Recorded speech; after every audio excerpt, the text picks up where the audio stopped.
কোটা সংস্কার আন্দোলন চলাকালে হামলা ও আগুনে ব্যাপক ক্ষতিগ্রস্ত রাষ্ট্রীয় বাংলাদেশ টেলিভিশন ভবনের ধ্বংসযজ্ঞ ঘুরে দেখেছেন প্রধানমন্ত্রী শেখ হাসিনা। শুক্রবার ২৬ জুলাই সকালে বিটিভি ভবন পরিদর্শন করেন প্রধানমন্ত্রী।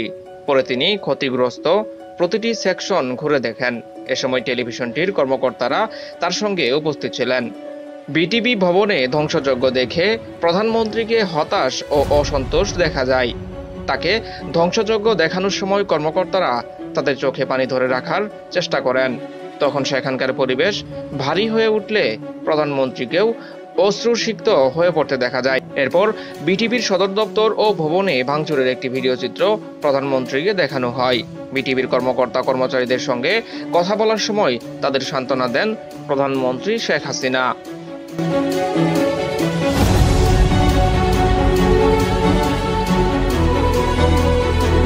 এদিকে বিটিভির পরিসংখ্যান অনুযায়ী তাণ্ডব লীলায় বিটিভির বিভিন্ন অবকাঠামো, সম্প্রচার সরঞ্জাম, নকশা বিভাগ, অফিস ভবন ও বিভিন্ন কক্ষ ধ্বংসস্তূপে পরিণত হয়েছে।